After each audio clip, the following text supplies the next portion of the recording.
the war that's going on is a war of DNA.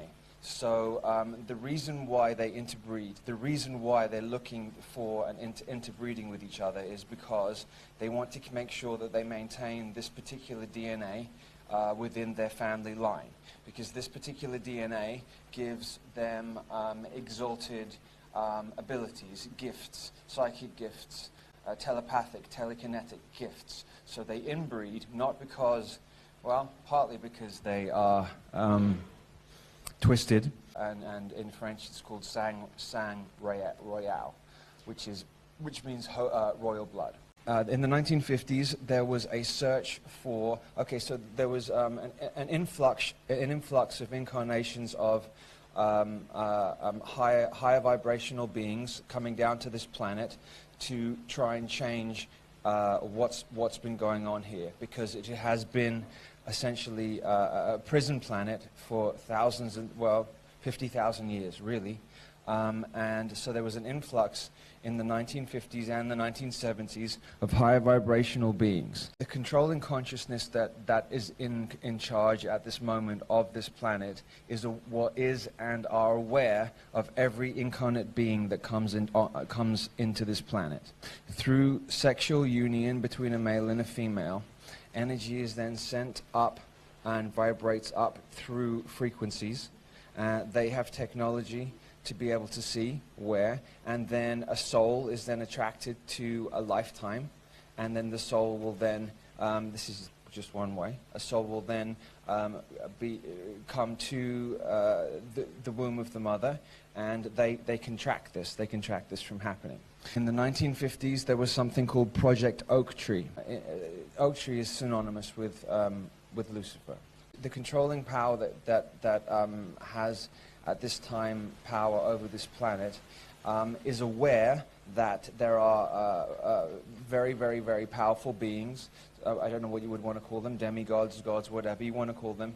That there was an influx of them coming. So they didn't know where and when they were going to be here, but they needed to find a way of tracking them. So I'm going to address two different projects, two projects that I feel are significant, that I think that everybody should know about. This reptilian vampiric consciousness that has control of this planet is basically a fear-based consciousness. If they weren't a fear-based consciousness, they wouldn't need to control everything. If you're in fear, you have to control everything around you. If you are centered and balanced in yourself, you don't need to control things around you. So I'm going to address this. So Project Oak Tree is connected to Project Ibis. Okay, and there is my connection to James Casbolt. 42 children were selected from mothers that were born in the 1950s. So the children would then be born between 1972 and 1978. They were all male. There's no females. Because they're looking for, okay, so male energy is explosive, creative, external creative energy. Female energy is receptive, nurturing energy. So they're looking for male energy because it's the male energy that externally builds the world around us. So out of the 42 children, they were looking for these. This is the Anunnaki who put this project together. They did it out of fear because they knew that these beings were coming to this planet, and they needed to make sure that they had their hands on and had control of these particular beings. They didn't know which ones were going to be which. They didn't know. Some were hidden, some are put into the entertainment industry, and some have been hidden throughout their lives. They were looking for specific beings. The beings that they were looking for were Hermes, Hermes is Thoth, and they were looking for Lucifer. They were looking for the Christos, or how would you say, Yeshua, Jehovah, Satan. Satan and Lucifer are two different individual beings. They are not the same being. So they're looking for these particular beings because they are incarnating. Now, as time has gone on, more powerful light beings are incarnating and more powerful dark beings are incarnating. It's becoming more and more and more and building. So this particular project, what they did is they, because the Anunnaki are genetic masters, they are genetic masters on every level. So they went to the pyramids at Giza. They also went to the pyramids all over the planet. What they had done is remembering this consciousness, this Anunnaki consciousness, has a complete understanding of the inner earth and the surface earth. So they know exactly where all the energy grid lines are, all the ley lines, all the dragon lines. Know where Ramesses was buried. They know where they were all buried. So they went and took pieces of DNA, okay, from different ones. They took pieces of DNA, then they put them together, and then they put them into a womb, a carrier, a female carrier. Females that would be able to carry such powerful beings. So it's called Oak Tree because, I mean, they were looking for a number of different beings, but they were primarily looking for Lucifer because they're following revelations from the Bible as a script.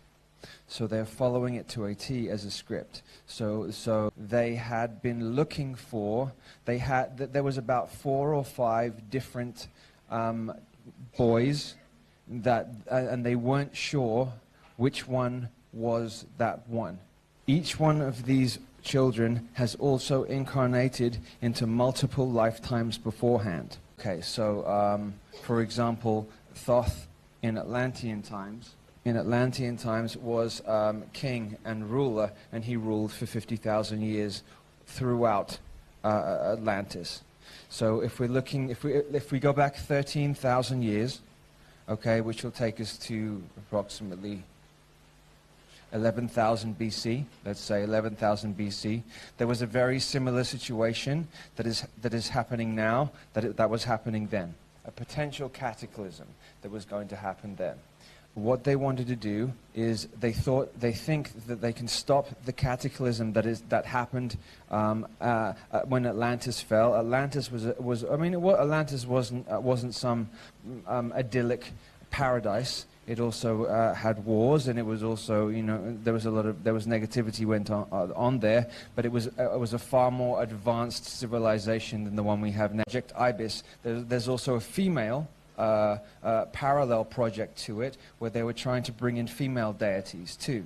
They were looking to bring in the partners of the males from Ibis. They were looking to bring in the female partners to pair them up with the males.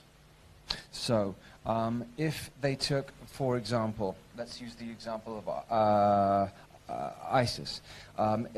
They went and took DNA from the tomb or the body of Isis, and then they manipulated it and then placed it into some women's wombs are stargates, are stargate openings. So they also have the knowledge of which women's wombs are stargates. So then by manipulating DNA, placing this here, placing this there, then placing it into the womb of the female, then they can draw through the stargate if the child is born at the exact time and the exact date, and then they can draw that entity into and then birth. Okay, so we're understanding that the female is the receiving energy and the giving energy. Obviously, there are 2 ways. One is naturally a male and a female coming together, and then the other way is the manipulated way, where they track through Project Oak Tree to find these. I think there's only very few women who have these specific stargates. Let's say 11 stargates in their wombs, and they found those and they tracked those. For the females, the females were born in the 80s, and the males were born in the 70s. They've got to make sure that the child doesn't look completely different to its parents, otherwise it's going to look very, very bizarre. So what they do is they take small amounts of DNA from the carrier mother and small amounts of DNA from the supposed father, and then put that also integrate that into the child. This was primarily an MI6 project. It was called the MI7 Zygote Project. Okay, so when people talk about MI5 and MI6, MI5 would be the UK that takes care of what happens in the UK. MI6 would be the international that takes care of international. But what most people don't know is there is MI1 to MI9 all the way through.